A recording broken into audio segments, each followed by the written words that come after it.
Assalamualaikum warahmatullahi wabarakatuh. Kami dari kelompok 7 kelas 4B Akuntansi akan mempresentasikan materi tentang Pricing Decision and Cost Management yang disusun oleh saya, Mutiara Destia Putri, Fasya Fadila, Siva Putri Amelia, dan Tresna Putri Lisdayanti. Pengertian harga jual.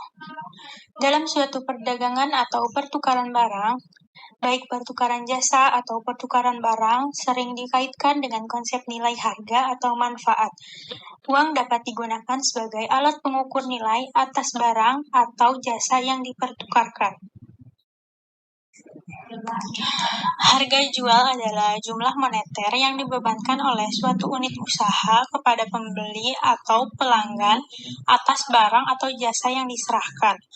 Keputusan penentuan harga jual biasanya harus dibuat berulang-ulang karena harga jual dipengaruhi oleh perubahan lingkungan eksternal dan internal. Perubahan harga jual bertujuan agar harga jual yang baru dapat mencerminkan biaya saat ini, current cost atau biaya masa depan, future cost, kondisi pasar, reaksi pesaing, laba atau retur yang diinginkan, dan sebagainya. Dalam jangka panjang, harga jual yang ditentukan harus dapat menghasilkan pendapatan masa depan yang cukup untuk menutup semua biaya masa depan dan laba atau retur masa depan yang diinginkan. Selanjutnya ada faktor-faktor yang mempengaruhi harga jual. Pengembalian keputusan penentuan tarif sangat dipengaruhi oleh faktor bukan biaya dan faktor biaya. Faktor bukan biaya biasanya berasal dari luar perusahaan yang sulit dikendalikan oleh perusahaan. Selera konsumen, jumlah pesaing yang memasuki peran, dan harga jual yang ditentukan oleh pesaing merupakan contoh-contoh faktor yang sulit diramalkan, yang mempengaruhi pembentukan harga jual, produk, atau jasa di pasar. Sedangkan faktor biaya berasal dari dalam perusahaan, sehingga faktor bukan biaya lebih sulit dinilai dibandingkan dengan faktor biaya. Yang pertama ada faktor bukan biaya. Faktor bukan biaya ini merupakan faktor yang sulit dikendalikan oleh perusahaan. Adapun faktor-faktor bukan biaya yang mempengaruhi penentuan tarif seperti tujuan perusahaan, citra atau kesan masyarakat, kondisi perekonomian, permintaan dan penawaran, dan elastisasi permintaan. Yang kedua ada faktor biaya. Faktor biaya ini merupakan faktor yang berasal dari dalam perusahaan sehingga lebih mudah untuk dikendalikan dibandingkan dengan faktor bukan biaya. Biaya merupakan satu-satunya faktor memiliki kepastian relatif tinggi yang berpengaruh dalam penentuan harga jual. Bagi manajer penentu harga jual, meskipun harga jual produk sudah terbentuk di pasar, informasi biaya penuh dibutuhkan manajer sebagai titik awal untuk mengurangi ketidakpastian dalam menentukan harga jual produk atau jasa yang akan dibebankan kepada konsumen di masa yang akan datang. Dengan informasi biaya penuh produk atau jasa yang cermat atau akurat, manajer penentu harga jual memiliki dasar untuk menetapkan kebijakan penentuan harga jual dengan aman. Biaya memberikan informasi batas bawah suatu harga jual harus ditentukan. Peranan biaya dalam penentuan harga jual. Biaya mempunyai peranan yang sangat penting dalam penentuan tarif atau harga jual. Kenyataan ini memberikan indikasi bahwa seorang manajer belum bisa menetapkan tarif atau harga jual yang diinginkan sebelum mengetahui besarnya biaya yang telah dikeluarkan untuk menghasilkan produk atau jasa. Informasi biaya mempunyai peranan yang sangat dominan untuk menetapkan berapa total yang harus dikeluarkan untuk memproduksi suatu produk.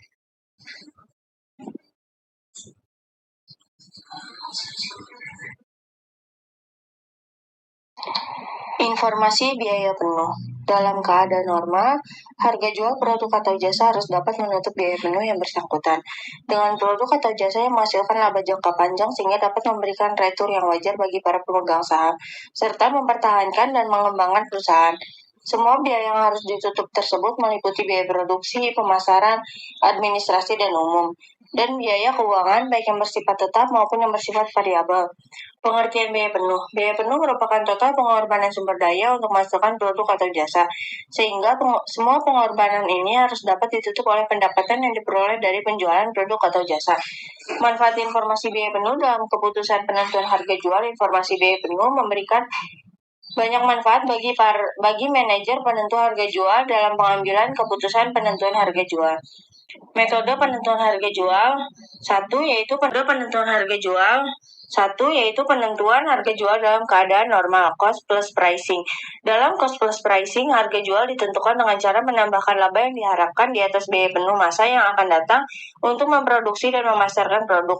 Harga yang dihitung menggunakan cost plus pricing merupakan harga prospektif harga yang diharapkan. Harga jual berdasarkan cost plus pricing dihitung dengan rumus, yaitu harga jual sama dengan taksiran biaya penuh ditambah laba yang diharapkan. Dengan demikian, ada dua unsur yang diperhitungkan dalam penentuan harga jual ini, yaitu taksiran biaya penuh dan laba yang diharapkan.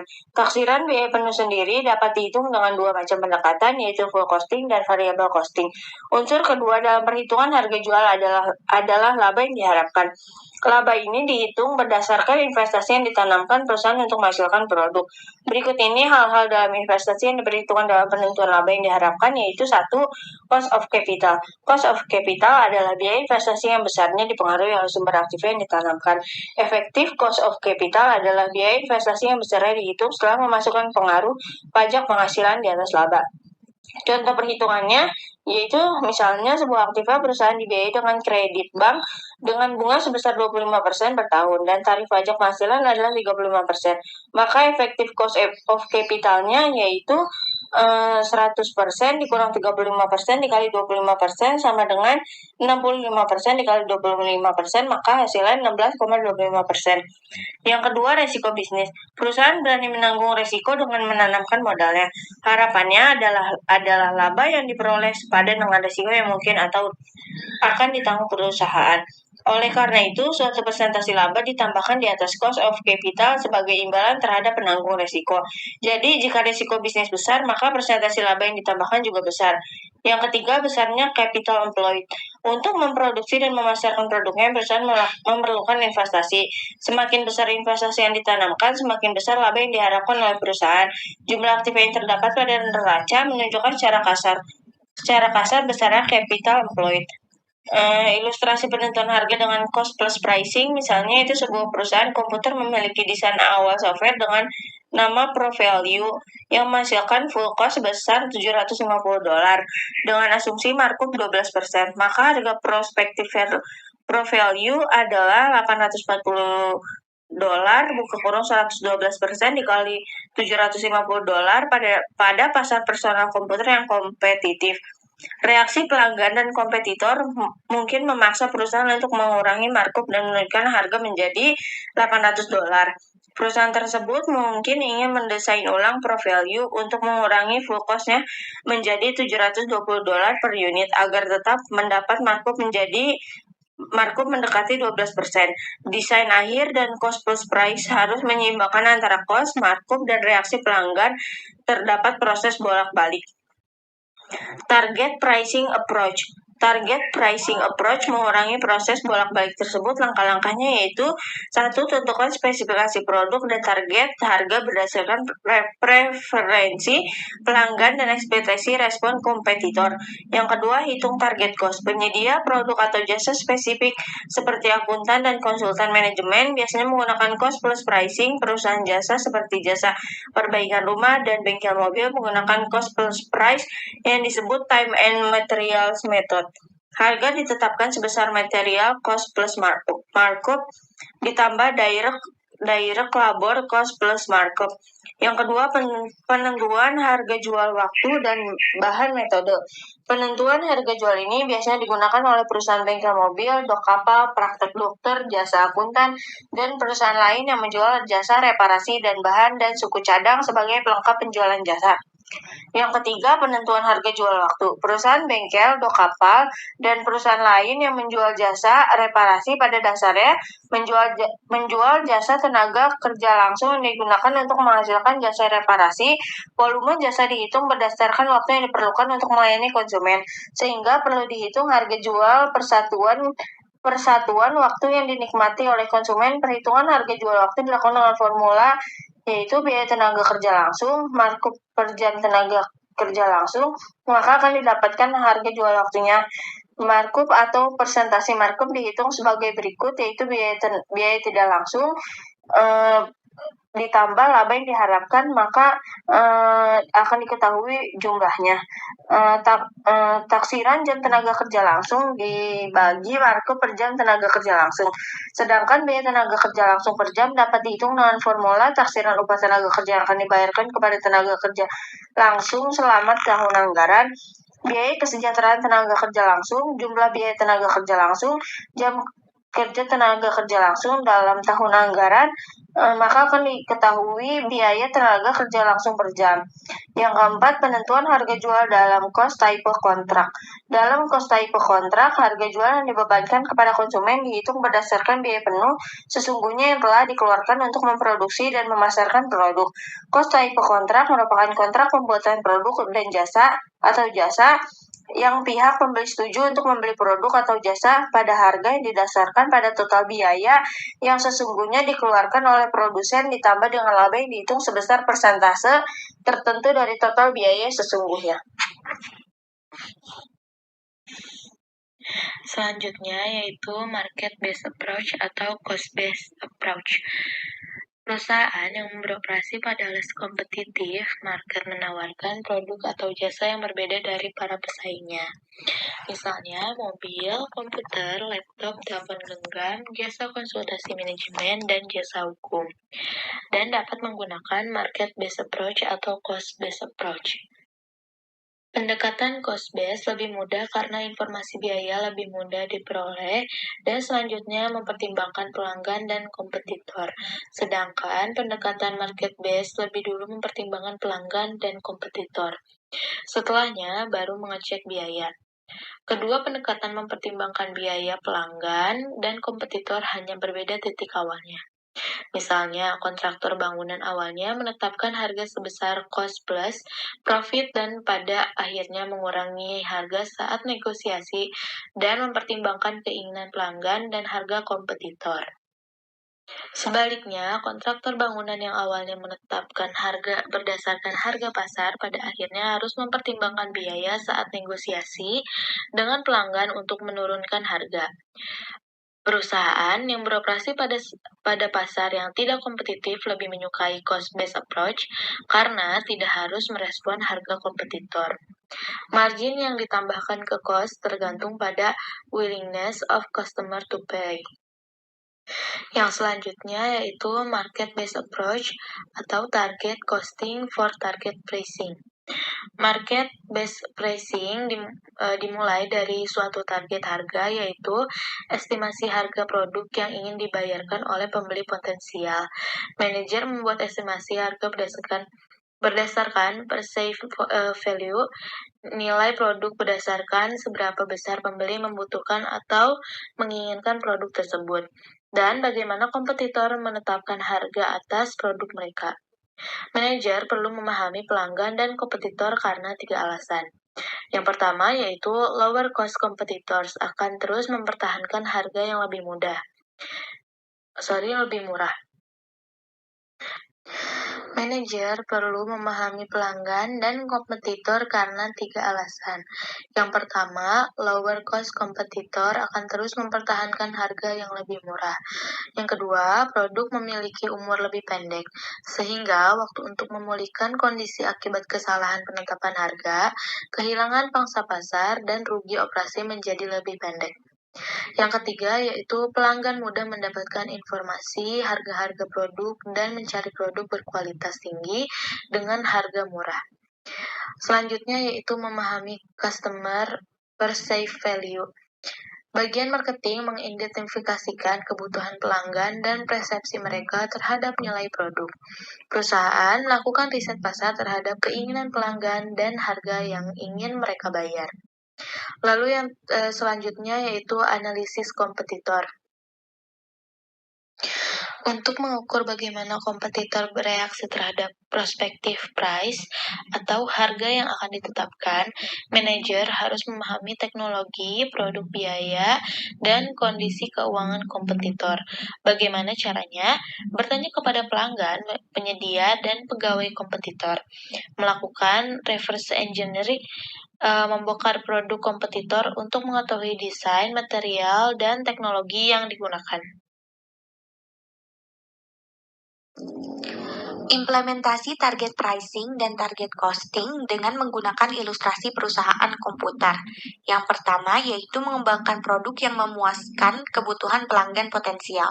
Manajer perusahaan tersebut menggunakan feedback pelanggan dan informasi mengenai produk kompetitor untuk menetapkan fitur dan memodifikasi desain pro value.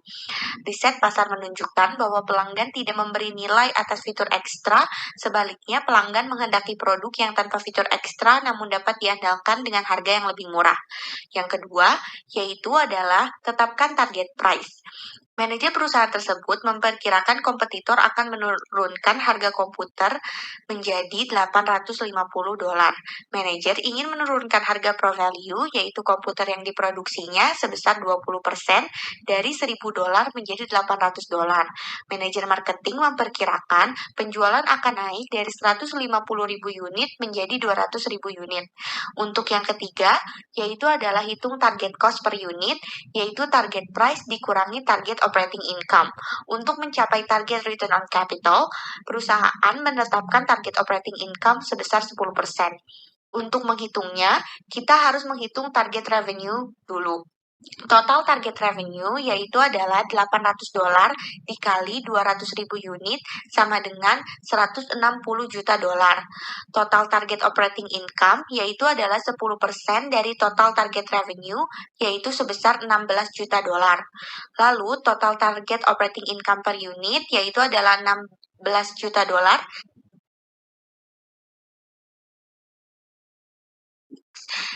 Yaitu adalah sebesar $135 juta. Nah, total current full cost per unit dari pro value ini adalah $135 juta dibagi 150.000 unit sama dengan $900. Maka target cost per unit lebih rendah $120 dibandingkan dengan dari current cost per unit. Yang keempat yaitu melakukan cost analysis. Manajer perusahaan menganalisis aspek-aspek spesifik produk untuk menurunkan biaya seperti fungsi-fungsi komponen seperti screen, keyboard, motherboard, disk drive, dan graphics, dan lain-lain. Pelanggan potensial lebih mengutamakan reliability daripada kualitas video. Yang kedua, yaitu keterkaitan dan trade-off di antara fitur dan komponen, misalnya motherboard yang lebih simple dapat meningkatkan reliability tetapi tidak mendukung penggunaan video card yang berkualitas tinggi. Yang kelima, yaitu langkah yang terakhir, lakukan value engineering untuk mencapai target cost. Value engineering tersebut yaitu adalah suatu evaluasi atas semua aspek value chain secara sistematis untuk mengurangi cost dan memenuhi kualitas yang memuaskan pelanggan. Untuk bagian selanjutnya yaitu adalah cost-based approach, yaitu menggunakan cost plus pricing formula. Nah, rumus dari cost plus price ini yaitu sama dengan cost atau biaya ditambah markup cost plus. Nah, cost plus target rate of return on investment. Misalnya, perusahaan menjual markup sebesar 12% atas full unit cost dari pro value atau produk komputer yang mereka buat untuk menetapkan harga jual.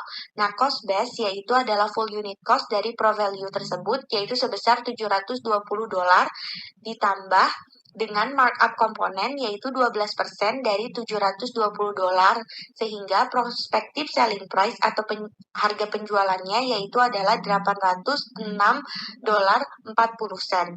Nah, bagaimana caranya kita untuk menetapkan markup? Nah, markup ini digunakan untuk memenuhi target on return investment.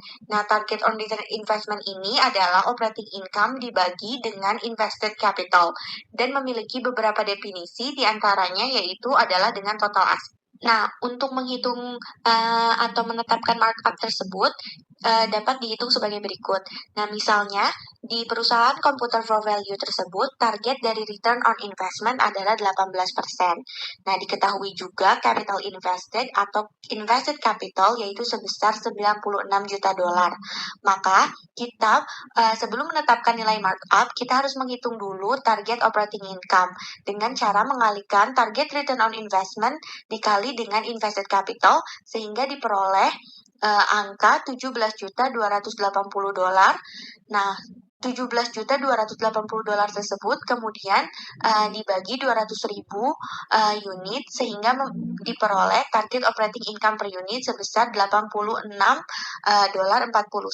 Sehingga nilai markup-nya yaitu adalah target operating income per unit dibagi dengan total full cost dikali 100% sehingga diperoleh 12%. Untuk selanjutnya yaitu adalah alternatif cost plus method. Menghitung jumlah spesifik capital invested pada setiap produk itu sangat sulit karena memerlukan alokasi nilai peralatan dan bangunan untuk tiap produk. Nah, di tabel berikut yaitu akan menjelaskan mengenai alternatif cost basis tanpa disertai rincian dan presentasi markup yang diasumsikan. Untuk menggunakan cost basis ini dapat menggunakan 4 basis biaya, yaitu yang pertama variable manufacturing cost atau biaya produksi variabel, yang kedua yaitu variable cost of the product, yaitu biaya variabel dari produk tersebut, yang ketiga yaitu manufacturing cost atau biaya produksi, dan yang ketiga yaitu adalah full cost of the product, yaitu biaya penuh dari produk tersebut. Nah, kita dapat menggunakan 4 basis biaya tersebut. Untuk yang pertama, kita akan menggunakan biaya variable manufacturing cost atau biaya produksi variabel yang diestimasikan per unitnya yaitu adalah $475 dan menggunakan markup persentasi yaitu 65%, sehingga markup komponennya yaitu adalah $475 dikali 65% sehingga diperoleh $308.75. Nah, untuk mendapatkan harga jualnya atau prospective selling price yaitu adalah menambahkan variable manufacturing cost, biaya produksi variabel ditambah dengan markup komponen sehingga diperoleh jumlah $783.75. Nah, hal-hal yang lainnya juga sama untuk basis yang lain seperti misalnya untuk variable cost of the product atau biaya variabel dari produk tersebut yang diestimasikan biaya per unitnya yaitu $547 dan presentasi markup sebesar 45%, sehingga 45% dikali $547 diperoleh markup komponen 246,15 sehingga untuk biaya jualnya atau harga jualnya yaitu adalah markup komponen ditambah variable cost of the product sehingga diperoleh $793.15.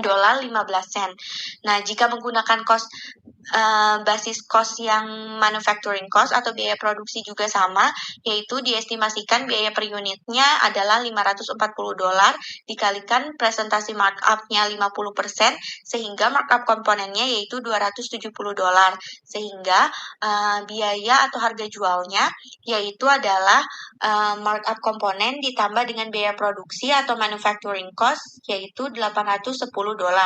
Begitu juga dengan basis cost yang menggunakan full cost of the product atau biaya penuh dari produk tersebut, di mana diestimasikan biaya penuhnya yaitu adalah $720 dengan markup presentasinya yaitu adalah 12%, sehingga diperoleh markup komponen $80.40 sehingga biaya atau harga jual yang ditentukan yaitu adalah $806.40. Seperti yang dilihat dari tabel, keempat cost base dan markup percentage menghasilkan prospective selling price atau harga jual yang tidak jauh beda. Biasanya perusahaan memilih cost base yang paling reliable dan presentasi markup yang bisa menutup cost dan memenuhi return on investment. Hasil survei menunjukkan bahwa sebagian besar manajer menggunakan full cost, variable cost ditambah fixed cost untuk suatu produk sebagai cost base. Nah, alasan-alasan fixed cost diperhitungkan yaitu karena full cost recovery of all cost of the product. Dalam jangka panjang, harga produk harus melebihi full cost-nya agar bisa bertahan dalam bisnis. Untuk yang kedua yaitu alasannya adalah price stability, untuk membatasi tenaga penjual, untuk mengurangi harga, meningkatkan stabilitas harga yang stabil, meningkatkan akurasi forecasting dan planning bagi penjual dan pembeli. Yang ketiga yaitu simplicity, formula full cost tidak mengharuskan akuntan manajemen memisahkan cost menjadi fixed dan variable. Baik, untuk materi selanjutnya adalah non-cost factors in pricing decision. Yang pertama yaitu ada price discrimination, yaitu merupakan penetapan harga yang berbeda untuk produk atau jasa yang sama dengan memanfaatkan elastisitas permintaan. Sedangkan untuk yang kedua yaitu peak load pricing, yaitu menetapkan harga lebih mahal apabila permintaan meningkat atau produk jasa yang tersedia tinggal sedikit, misalnya perusahaan transportasi menaikkan harga tiket pada masa liburan. Dan yang ketiga yaitu international pricing, yaitu merupakan harga jual produk atau jasa yang berbeda-beda antar negara disesuaikan dengan daya beli masyarakat masing-masing. Sebelum presentasi ini diakhiri, kami kelompok 7B ingin menyampaikan terima kasih atas perhatian semuanya. Semoga materi ini bisa berguna bagi kita semua.